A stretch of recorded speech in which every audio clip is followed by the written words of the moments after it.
네, 안녕하십니까. 나의 근육 사용 설명서 평생교육원 교장으로 있는 강진우입니다. 저희가 저번 시간에 관절에서의 근육작용 부분들까지 이야기를 드렸습니다. 그래서 원론적인 이야기지만 운동학에서의 결정적인 지식, 우리가 앞에서 키네마틱스라고 하는 운동 형상학, 움직임의 결과를 이야기를 한다라고 이야기를 했고, 이 결과를 만들어내는 원인을 우리가 카이네틱스, 운동역학이다 라고 정의를 했습니다. 그래서 지금 운동역학에 대한 부분들을 진행을 하고 있습니다. 그래서 저번 시간에 마지막 부분에 저희가 이제 관절에서의 근육작용이라고 이야기를 하면서 우리가 앞쪽 운동 형상학에서 배워왔던 운동면에 대한 개념을 가지고 지금 여러분들 갖고 있는 강의 안에 예제인 포스테리어 델토이드 를 기준으로 해서 이마면에서의 회전운동의 축, 운동면과 수직하게 있는 것이고, 그때 포스테리어 델토이드가 이마면에서 이런 힘선을 갖게 된다라고 이야기를 하면서, 그래서 여러분들이 기준자세, 해부학적인 자세에서 요 뼈가 고정되어 있을 때 요 뼈를 요 뼈 쪽으로 이 힘의 방향을 가지고 당길 수 있을 것이다 라고 당연히 여러분들이 생각할 수 있겠죠. 그래서 이때 이 힘과 회전 운동이 일어나는 축과의 수직거리를 갖게 된다. 그래서 얘가 모멘트 암이다 라고 이야기를 했고, 힘과 모멘트 암의 곱을 우리가 회전 운동을 시키는 원인이라고 하는 토크로 우리가 정의를 해봤습니다. 그래서 조금 더 관심 있는 분들은 우리가 개념적으로 물리학에서 또는 역학에서 토크와 소위 모멘트라고 하는 건 개념적으로 같은 개념들을 이야기를 하고 있어요. 제가 여기서 개념적으로 같다라고 이야기를 하는 건 좀 전에 우리가 정의를 해봤던 회전 운동을 시키는 원인을 우리가 토크라고 이야기를 했고, 그때의 토크는 힘과 회전 운동이 일어나는 힘과 축과의 수직거리라고 하는 모멘텀의 곱으로 이야기를 한다 그랬죠. 물론 원론적인 이야기지만 우리가 앞쪽 강의에서도 이야기를 드렸지만 힘의 방향도 있고 토크도 방향이 있다라고 이야기를 드렸잖아요. 그게 벡터다라고 이야기를 했었고요. 그래서 여러분들이 힘의 방향뿐만 아니고 소위 말하는 토크, 회전 운동의 방향도 제가 이제 나사선, 나사못, 볼트 너트라는 개념을 가지고 설명을 앞쪽 영상에서 좀 드렸습니다. 그래서 토크도 힘과 축과의 수직거리라고 하는 모멘텀의 곱이고, 모멘트도 힘과 축과의 수직거리라고 하는 모멘텀, 힘 곱하기 모멘텀의 곱으로 표현을 합니다. 그래서 이게 토크가 뭐고 모멘텀이 뭐냐라고 하는 건 회전 운동을 시키긴 시킬 건데, 우리가 앞쪽에서 다뤄봤던 힘과 회전 운동이 일어나는 축과의 수직거리, 모멘텀의 곱으로 표현되는 게 우리가 토크라고 이야기를 했잖아요.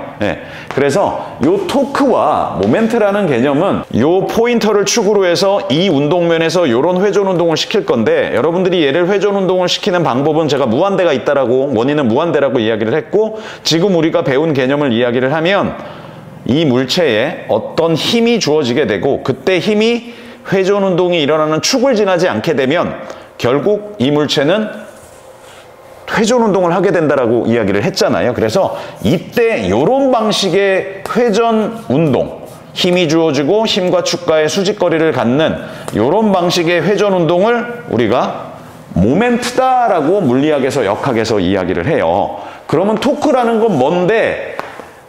이런 방식보다는 회전 운동이 일어나는 축 가까이 가가지고 이렇게 해도 회전 운동을 시킬 수가 있겠죠. 이런 방식도. 그때 이제 토크라고 정의를 하게 돼요. 그래서 제가 토크의 방향이 있습니다 라고 이야기를 드렸던 거예요. 그래서 역학적인 개념들에 관심 있는 분들은 토크와 모멘트라는 걸 굳이 구분을 하고자 하신다면, 좀 전에 설명드렸던 힘과 회전 운동이 일어나는 축과의 수직거리, 이거 회전 운동을 일으키는 원인이라 그래서 우리가 토크라고 이야기를 하는데, 실제 토크는 결국 힘의 방향과 다른 방향들을 갖고 있게 되거든요. 그래서 그런 것들을 조금 여러분들이 구분하시고자 한다면 토크와 모멘트를 구분하셔서 사용을 하셔도 돼요. 하지만 아까 이야기 드렸지만 개념적으로 같다라는 의미는 결국 수식이 같다라는 의미예요. 그런 부분들을 생각을 해주시고, 여러분들이 이 물체를 예를 들면 회전 운동을 시킬 때 이렇게 회전 운동을 시킬 것이냐, 아니면 중심 쪽을 잡아가지고 회전 운동을 시킬 것이냐를 구분하기 위해서 사용을 한다 생각을 해주시고, 중심 쪽을 잡아가지고 회전 운동을 시키는 걸 토크라고 이야기를 해요. 그래서 나사선, 볼트 너트 토크의 방향 생각을 해주시고, 그렇지 않은 우리가 지금까지 배워왔던 힘과 회전 운동이 일어나는 축과의 수직거리의 곱, 그게 모멘트가 되는 거예요. 똑같아요, 수식은. 그런 개념 정도 굳이 구분하시고자 한다면 뭐 차이를 좀 구분하셔도 좋습니다. 어쨌든 관절에서의 소위 말하는 근육장육이라는 걸 기준 자세, 해부학적인 자세에서 대부분의 뼈대 근육들은, 물론 뼈대 근육이 지금 우리가 판서에서 그림을 그려봤지만 화살표 하나로 되어 있는 건 분명히 아니거든요. 이 구체적인 건 우리가 3장에서 좀 다뤄보고요. 지금 과정에 조금 충실을 해보면 대부분의 뼈대 근육들이 기준 자세, 해부학적인 자세에서 소위 시상면, 이마면, 가로면에서의 회전 운동을 일으키는 힘 발생들을 다 하잖아요. 그 개념을 이야기를 하고 있습니다. 그래서 힘과 회전 운동이 일어나는 축과의 수직거리를 이마면에서 포스테리어 델토이드가 갖고, 다음에 가로면에서도 이렇게 힘과 가로면의 회전 운동의 축과에 또 수직거리를 갖는다. 그래서 가로면에서도 회전 운동을 일으키겠구나. 그리고 마지막 부분이 시상면에서도 회전 운동의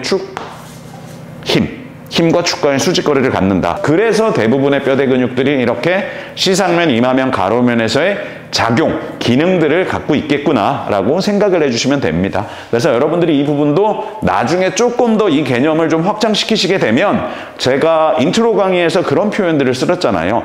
뼈대 근육이 소위 말하는 기시정지가 있는데, 기시뼈가 고정돼 있고 정지뼈를 항상 기시뼈 쪽으로만 당기진 않을 거잖아요. 반대도 가능하다라고 이야기를 드렸고, 같이도 가능하다라고 이야기를 드렸죠. 편심성도 마찬가지 맥락이고요. 그래서 이런 부분들로 여러분들이 조금 확장해 가시면 돼요. 이 개념을 가지고. 그래서 여러분들이 흔들리지 말으셔야 되는 건, 관절에서 오케이, 운동면에 회전 운동의 축이 존재하게 될 거고, 그 축과 소위 말하는 근육의 힘과 축과의 수직거리를 갖게 되면 토크가 0이 아니다. 회전 운동을 시킬 것이다 라고 생각을 해주시면 되겠습니다. 그 개념이니까 여러분들이 헷갈리지 마시고, 다시 한번 강조드리지만 움직임의 결과, 운동 형상학, 병진 운동, 회전 운동, 병진 운동의 종류가 많겠죠. 그리고 이 움직임의 결과를 만드는 원인, 운동 역학, force, 토크, 이 개념 흔들리지 마시고, 제가 결정적인 지식이라고 이야기를 했으니까 여러분들이 개념을 잡고 이해하시고 몸 안으로 갖고 들어온다라는 걸로 생각을 해주시면 되겠습니다.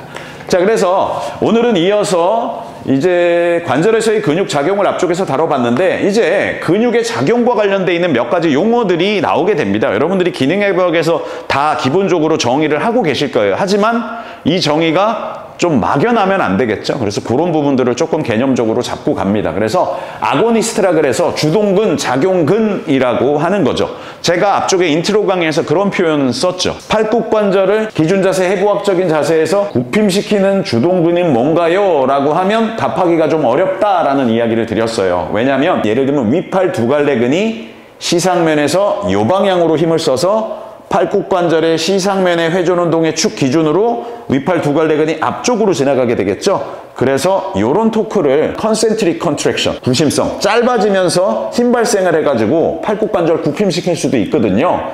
그리고 소위 트라이셉스, 저항이 뒤쪽에서 밀고 들어오는 저항이 걸린다고 가정을 했을 때, 트라이셉스의 편심성 수축을 가지고도 팔굽관절은 굽힘이 되거든요. 그래서 제가 주동근이라고 하는 개념에 여러분들이 무엇을 추가시켜야 된다? 컨센트릭 컨트랙션이냐? 약자로 쓸게요. 그 다음에 이센트릭 컨트랙션이냐? 라는 개념을 갖고 들어가야 그 움직임에서의 주동근을 이야기를 할 수 있다라는 개념이다라고 생각을 해주시면 되겠습니다. 그때 작용근이 되게 됩니다. 무슨 얘기인지 이해되시겠죠? 그게 작용근이고, 그 기능적인 움직임에서의 작용근이 정의가 됐을 때 소위 말하는 반대되는 대항근이 정의가 되게 됩니다. 그러면 생각을 해볼게요. 컨센트릭 컨트랙션 기준에서 작용근을 보게 되면 위팔 두갈래근, 이 방향으로 컨센트릭 컨트랙션 하게 되면 팔굽관절만 보면 시상면에서 굽힘을 시킬 거예요. 구체적으로 굽힘을 좀 빨리 시키겠죠. 그러면 이때 굽힘을 하게 될 때 지금 지속적으로 늘어나야 되는 근육들이 있죠. 그걸 소위 말하는 트라이셉스, 위팔 세갈래근이라고 본다면 이 트라이셉스, 바이셉스의 대항근이 되는 거예요. 왜? 반대쪽에서 지속적으로 늘어나고 있잖아요. 무슨 얘기인지 이해되시겠죠? 그래서 주동근 또는 작용근이 정의가 됐을 때 그 반대되는 기능을 수행을 해야 되는 안타고니스트라고 하는 대항근이 정의가 돼요. 컨센트릭 컨트랙션 관점에서. 자, 그러면 이센트릭 컨트랙션 관점에서 한번 생각을 해볼게요. 아까 이야기를 드렸지만 팔굽관절 굽힘을 할 건데 바이셉스가 이렇게 컨센트릭 컨트랙션을 해서도 팔굽관절이 굽힘이 일어날 수 있고 트라이셉스가 편심성 수축, 이센트릭 컨트랙션 늘어나면서 작용을 해도 팔굽관절의 굽힘이 일어난다 그랬잖아요. 그 편심성, 트라이셉스의 편심성 기능에 의해서 팔굽관절이 굽힘이 일어나는 건 당연히 굽힘의 속도를 좀 전에 표현했던 바이셉스 컨센트릭 컨트랙션에 비해서 트라이셉스의 이센트릭 컨트랙션을 가지고 팔굽관절을 굽히게 되면 굽힘이 좀 느려지는 거죠. 이걸 감속한다라고 이야기를 하고 컨트롤한다라고 이야기를 해요. 그때 팔꿈관절 굽힘을 할 건데 이센트릭 컨트랙션 관점, 트라이셉스의 편심성 수축이 주동근으로서 팔꿈관절을 굽힌다라면 이때 대항되는 근육은 늘어나는 게 아니죠. 무슨 얘기인지 이해되시죠? 이센트릭 컨트랙션 관점에서 그래서 뻣뻣함을 갖고 늘어나야 되는 근육이 주동근이다 라는 관점에서는 소위 트라이셉스의 이센트릭 컨트랙션에 의해서 팔꿈관절이 굽힘이 일어나게 되면 이때 바이셉스는 늘어나는 근육은 아니잖아요.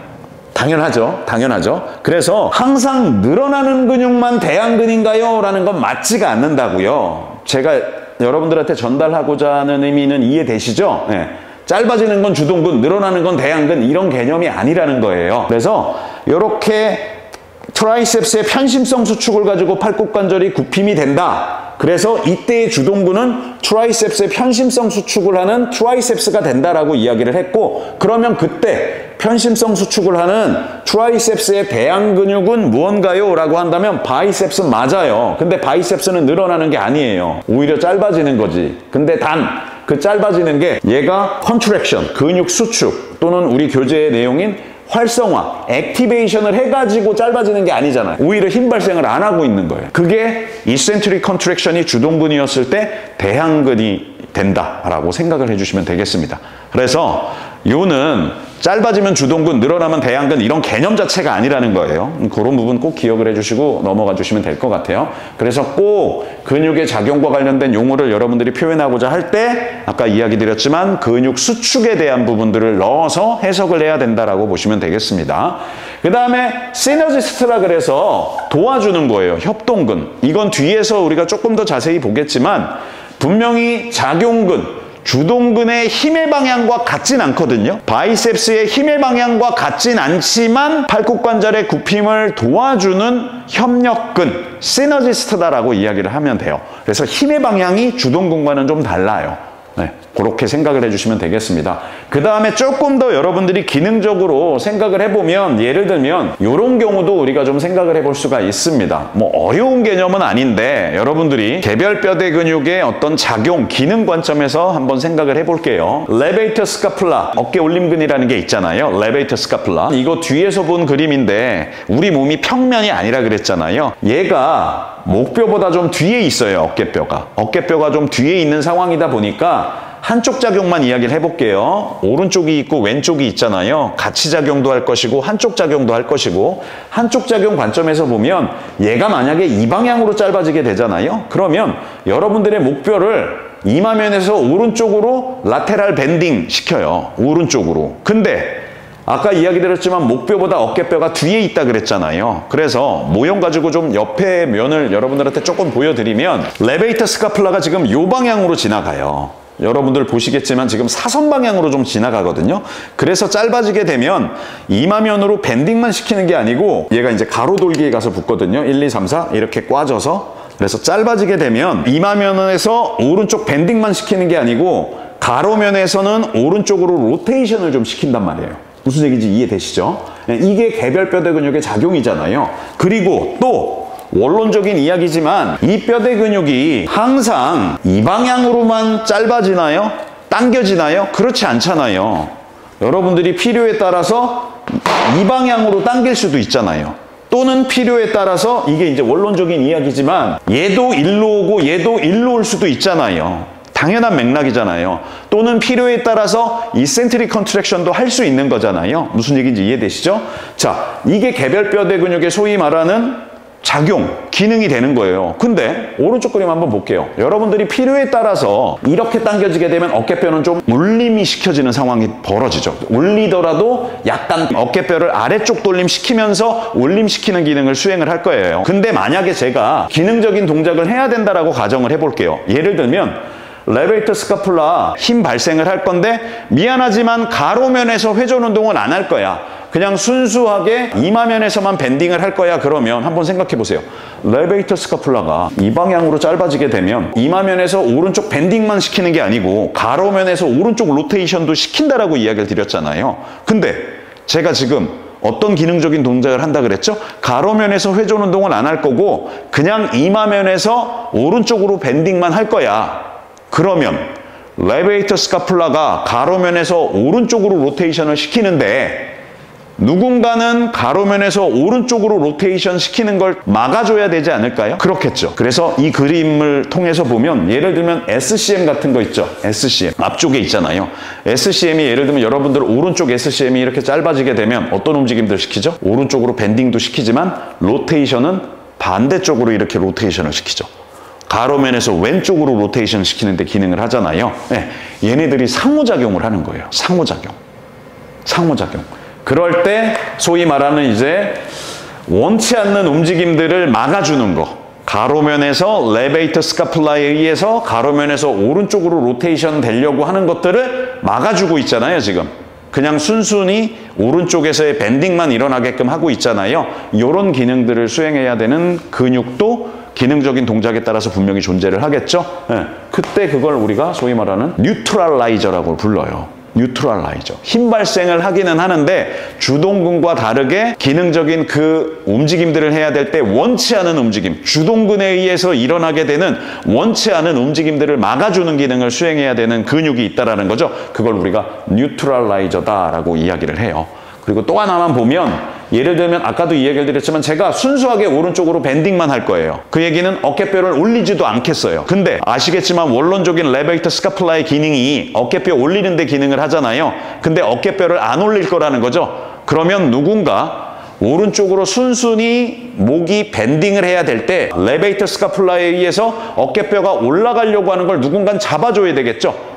고정시켜줘야 되겠죠. 어깨뼈 딸려 올라가지 못하게 해야 되겠죠. 그걸 우리가 스테빌라이저 또는 픽세이터, 고정근이다라고 이야기를 하게 돼요. 그래서 예를 들면 이 그림 상에서 로어 트라페지우스 같은 게 픽세이터로서의 기능들을 수행을 해야 되겠죠. 그래야 내가 기능적으로 원하는 순수한 오른쪽에서의 밴딩만, 어깨뼈가 올라가지도 않고 목뼈가 가로면에서 오른쪽으로 로테이션도 일어나지 않는 기능적인 이런 밴딩의 움직임들을 가져가게 되겠죠. 그러면 그림에서만 보더라도 이런 움직임을 가져가게 될 때 이때 대안근은 뭐겠어요? 좀 전에 예를 드렸던 가로면에서 회전 운동도 안 일어나고 소위 말하는 스카풀라가 울림도 일어나지 않는 오른쪽으로 순수하게 라테랄 밴딩을 해야 될 때의 주동근은 뭐겠어요? 아예 오른쪽 레베이터 스카풀라가 되는 거지. 뭐 당연하겠죠. 그때 오른쪽 레베이터 스카풀라가 기능을 할 때 반대쪽에서 늘어나는 근육들이 있겠죠. 네, 그게 바로 안타고니스트 대안근이 되는 거고 좀 전 설명을 이어서 얘기를 하면 아고니스트, 주동근이 레베이터 스카풀라에 의해서 오른쪽으로 순수히 밴딩을 시키기 위해서 위에 봤던 뉴트럴라이저라고 하는 SCM이 그 기능적인 동작에서 뉴트럴라이저로 원치 않은 움직임을 막아줘야 되는 기능을 수행을 해야 될 거고 아래쪽에서 로어 트라페지우스가 어깨뼈가 울림이 일어나려고 하는 레베이터 스카풀라의 힘을 잡아줘야 되겠죠. 그때 스테빌라이저 또는 픽세이터, 고정근이다라고 생각을 해주시면 돼요. 그래서 눈에 보이진 않지만 레베이터 스카풀라 오른쪽, 왼쪽, 오른쪽 SCM, 오른쪽 소위 말하는 로어 트라페지우스 얘네들이 지금 다 기능하고 있는 그런 관점으로 여러분들이 근육에 대한 작용들을 생각을 해주시면 될 것 같아요. 그런 의미로 우리가 나눠서 이야기를 해보기도 합니다. 그래서 협력근이라는 게 이야기 드렸지만 분명히 주동근과는 다른 방향의 힘 발생을 하면서 그 기능적인 움직임을 도와주고 있는 것들이에요. 그래서 협력근이라고 하는 것들을 기능적으로 조금 나눠보면 앞쪽에 설명했지만 뉴트럴라이저라는 기능을 수행해야 되는 협력근들도 있고 픽세이터라는 기능을 수행해야 되는 협력근들도 있는 거예요. 그런 것들 좀 나눠서 생각을 해보시고 조금 더 운동 역학적인 역학적인 관점에서 본다면 내가 어떤 힘 발생을 해서 회전 운동을 시킬 거예요. 그러면 상식적으로 가장 효율적으로 회전 운동을 시키려면 이런 개념이겠죠. 큰 힘을 내지 않고 상대적으로 적은 힘을 쓰면서 회전 운동이 일어나는 회전 운동의 축과 이 적은 힘을 쓰는 힘이 좀 멀리 떨어져 있으면, 이게 무슨 얘기예요? 모멘텀이 길게 되면, 힘과 축과의 수직거리가 길어져 버려서 힘 발생을 하게 되면 상대적으로 힘과 축과의 수직거리가 짧은 상태에서 힘 발생을 하는 것보다 더 적은 힘을 써도 토크를 낼 수가 있잖아요. 무슨 얘기인지 이해되시죠? 운동 역학적으로. 그래서 우리 대부분 여러분들 옆에서 봤을 때 표현이 그렇지만 표면에 있는 근육도 있고 심부에 있는 근육도 있죠. 그래서 상식적으로 심부에 있는 근육보다 표면에 있는 근육이 아무래도 힘과 축과의 수직거리가 좀 길어지잖아요. 네. 그래서 그게 더 효율적이에요. 더 적은 힘을 쓰더라도 충분히 토크를 발생할 수 있으니까 이런 개념으로 보시고, 운동 역학적으로 소위 말하는 그 기능적인 동작에서의 작용근, 아고니스트라고 하는 건 오케이, 힘과 축과의 수직거리를 좀 길게 갖고 있는 긴 모멘트 파를 갖고 있는 놈이겠구나 라고 생각을 해주시면 돼요. 자, 단점은 이런 거죠. 아무래도 표면에 있는 근육이 힘과 축과의 수직거리가 좀 길잖아요. 그러다 보니까 뭔가 관절의 안정성을 만들기에는 좀 부족한 운동 역학적인 상황들이 벌어져요. 요건 이제 뒤쪽에 가서 여러분들이 연결시키는 개념으로 보시면 될 것 같아요. 그 다음에 이제 협동근, 협력근이라고 하는 걸 조금 운동 역학적인 관점에서 보면 우리가 그 유명한 짝힘, 포스 커플이라는 개념들을 사용을 하게 돼요. 자, 그럼 포스 커플이 뭐냐라고 하면 여러분들 예를 들면 이 짝힘이라고 하는 건 뭐 개념적으로 짝 움직임이라는 것도 있어요. 커플드 모션, 그래서 뭐 스파인 쪽에서의 짝 움직임이다라는 표현도 쓰는데 이건 나중에 우리가 좀 이야기를 하려고 하기로 하고, 왜냐하면 짝 움직임은 어떤 개념이에요? 운동 형상학적인 개념이잖아요. 이건 나중에 이야기를 하기로 하고, 지금 운동 역학, 움직임의 결과를 만들어내는 원인에 대한 초점을 갖고만 이야기를 해볼게요. 그래서 짝힘이라고 하는 건 이런 거예요. 개념적으로. 여러분들 왼쪽 그림 보시게 되면 자동차 핸들 보이시죠? 자동차 핸들. 왼손이 이 방향으로 힘을 쓰고 오른손이 이 방향으로 힘을 쓰면 핸들은 오른쪽으로 돌아가죠. 그리고 아마 여러분들의 바퀴는 오른쪽으로 돌아가가지고 이렇게 자동차는 예를 들면 오른쪽으로 회전을 하는 상황들이 벌어지겠죠? 굴러가는 상황이라면. 어떤 회전 운동이 일어나는데 그 회전 운동을 만들기 위해서 왼손은 이 방향으로 힘을 쓰고 오른손은 이 방향으로 힘을 썼잖아요. 힘의 방향이 지금 같아요? 달라요? 다르죠? 힘의 방향이 다른데 자동차는 오른쪽으로 회전을 하잖아요. 바로 요 개념이에요. 그래서 우리가 굳이 뭐 영어를 써서 좀 표현을 하면 동일한 회전 운동을 시키는 서로 다른 방향의 힘들, 동일한 회전 운동을 시키는 서로 다른 방향의 힘들, 그걸 우리가 짝힘이라고 이야기를 해요. 에스컬레이터가 예를 들면 한쪽은 올라가면 반대쪽은 내려오게 돼 있잖아요. 그러면 그 레일에 올라가고 내려가고 계속적으로 하잖아요. 그 레일과 레일 사이에 예를 들면 여러분들 지나가다가 뭐 자동차 공사 현장이나 이런 데 보면 그 콘 있죠. 데칼코마니 콘. 그 콘을 두 개 올라가고 내려가는 레일 사이에다 한번 꼽아보세요. 그럼 콘이 어떻게 될까요? 제자리에서 뱅글뱅글 계속 돌겠죠. 동일한 회전 운동을 시키는데 두 레일의 힘의 방향은 같아요? 달라요? 달라요. 이런 힘들을 우리가 짝힘이라고 이야기를 하는 거예요. 그래서 개념적으로 오케이, 동일한 회전 운동을 시키는 서로 다른 방향의 힘들을 짝힘이라고 하는구나. 내 몸으로 갖고 들어온다면 여러분들 나중에 학습하고 또는 알고 계시겠지만 척추세움 근육이 예를 들면 이 방향으로 힘을 쓴다고 가정을 해볼게요. 그리고 소아스 근육이나 아니면 뭐 일리아쿠스 근육이나 아니면 렉투스 피모리스, 쿼드리셉스 중에 하나죠. 얘네들이 예를 들면 렉투스 피모리스 같은 경우가 이 방향으로 힘을 쓸 수 있고 소아스는 또 뭐 이 방향으로 힘을 쓸 수 있죠. 보세요. 힘의 방향이 서로 다르죠. 근데 힙본을 안테리어 틸팅 시킬 수 있죠. 요런 동작, 요런 동작, 요런 동작. 이게 짝힘의 개념이죠. 동일한 회전 운동을 시키는 서로 다른 방향의 힘들이 이렇게 존재하잖아요. 그걸 짝힘이라고 이야기를 해요. 그래서 짝힘을 효율적으로 쓰게 됐을 때 움직임의 효율을 좀 높여갈 수가 있어요. 그 개념이다라고 생각을 해주시면 돼요. 그래서 정리해서 이야기를 좀 한다면 아고니스트라는 개념, 주동근, 작용근이라는 개념은 컨센트릭 컨트랙션만 이야기하는 게 아니다. 그래서 여러분들이 꼭 eccentric contraction이라는 개념을 넣어서 주동근을 이해를 해야 된다라고 여러분들한테 좀 전달을 해드리고, 짧아지는 건 주동근이고 늘어나는 건 대안근이다는 아니라는 거예요. 그 가정이 필요한 거고, 그래서 꼭 여러분들이 실제 필드에서 편심성 수축, eccentric contraction, 늘어나는 근육이 주동근이 되었을 때 대안근도 생각을 해야 된다라는 관점들 생각을 해주시고, 또 이렇게 주동근, 작용근, 아고니스트를 돕는 협력근이라는 개념들이 있다라는 것들을 좀 이해를 해주셔서 이 협력근을 기능적으로 뭐 뉴트럴라이저 또는 스테빌라이저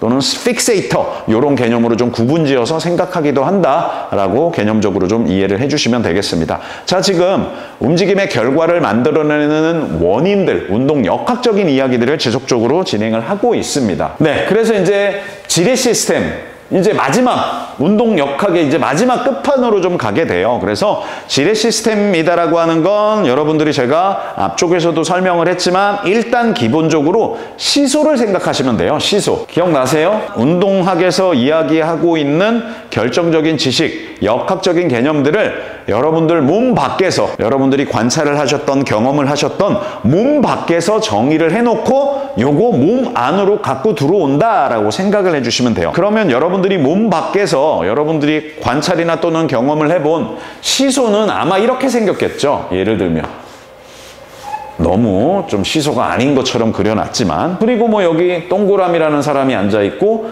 여기 예를 들면 X라는 사람이 앉아있는 상황이 벌어지겠죠. 네, 동그라미라는 사람과 X라는 사람이 여기가 지면이라고 생각을 한다면 질량을 갖고 있을 거니까 중력가속도를 받을 것이고, 얘도 X라는 사람도 질량을 갖고 있다면 중력가속도. 그러면 우리가 앞에서 배웠던 질량을 갖고 있는 물체에 힘이 주어지게 되면 속도가 변한다 그랬잖아요. 기억하시죠? F는 ma 얘기하고 있는 거예요. 질량을 갖고 있는 물체에 힘이 주어지게 되면 속도가 변한다 그랬잖아요. 그럼 얘 질량 곱하기 중력가속도의 힘을 받는 거죠.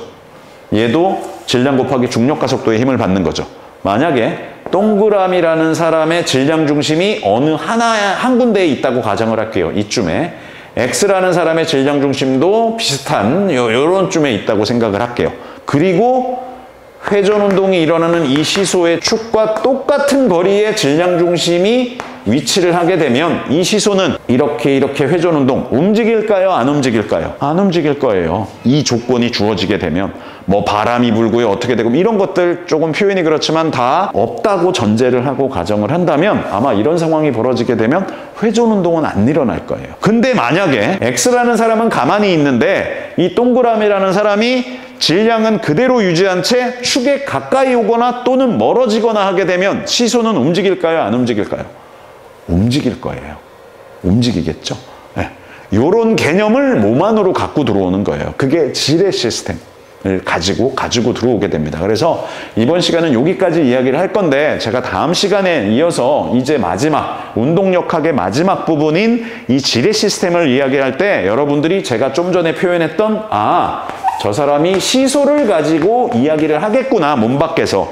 그렇게 해놓고 몸 안으로 갖고 들어와서 제가 자세와 세 번째 움직임 관점에서 이야기를 해볼 거예요. 자세와 움직임 관점에서. 그러면 자세라고 하는 건 우리가 앞쪽에서 배웠던, 예를 들면 회전 운동에서 본다면 소위 말하는 정적 돌림 평형, 회전 운동이 안 일어나는 상황, 뭐 시계 방향의 토크와 반시계 방향의 토크가 같아지는 상황, 이런 상황을 자세라는 관점이라고 생각을 해주시고, 움직임이라는 관점은 시계 방향으로 회전 운동을 시키는 토크와 반시계 방향으로 회전 운동을 시키는 토크가 달라졌을 때 아마 시소는 움직일 거야. 이런 관점을 이제 움직임이라고 생각을 해주시고, 내 몸 안으로 갖고 들어오는 관점들로 여러분들이 생각을 해주시면 돼요. 그래서 이제 운동역학의 이제 다음 시간이 마지막, 이제 죄송합니다. 우리가 뉴만의 운동학에서 그 결정적인 지식인 키네마틱스와 카이네틱스의 이제 마지막 이제 컨텐츠를 가지고 여러분들한테 좀 전달을 해드리려고 합니다. 그래서 좀 표현이 그렇지만 요 정도 범위까지 여러분들이 개념적으로 이해하실 수 있고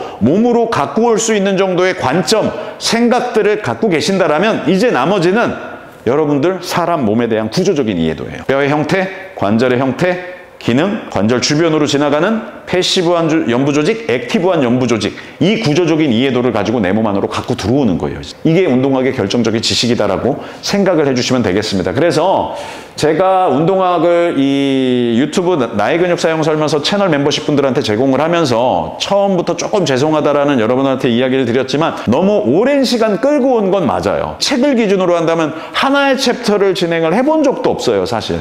근데 제가 이렇게 여러분들한테 전달하고자 하는 저의 진정성, 그런 것들을 조금 생각을 해주신다면 나쁘진 않지 않았나, 그런 생각을 좀 갖게 됩니다. 그래서 반복적으로 녹화 영상들 지속적으로 보시고, 다시 한번 이야기 드리지만 궁금하거나 영상 보다가 모르는 부분들이 있다면 우리 채널 이제 멤버십에서의 커뮤니티나 또는 멤버십 영상의 댓글들 담아주시고, 또 여러분들 채널 멤버십의 특권인 이제 무료 오프라인에 오셔가지고 질문들 주시면 제가 아는 한도 내에서 성실히 조금 답변 드리고 해결을 해드릴 수 있도록 그렇게 조금 노력을 하겠습니다. 그래서 일단 다음 시간 마지막 지렛대 부분까지만 이야기가 된다면 이제 나머지 교재 기준에서의 나머지는 속도를 붙여가지고 여러분들이 운동학이라는 것들을 학습하실 수 있고, 그 학습된 지식 여러분들 필드에서 고객과의 접점에서 여러분들이 활용을 할 수 있게끔 그렇게 제가 지속적으로 채널 멤버십 분들한테 제가 지속적으로 AS 개념의 컨텐츠도 제작을 할 거고, 필요하다면 라이브라는 것들을 통해서도 소통을 좀 이어가고자 합니다. 그렇게 좀 생각해 주시면 되겠습니다.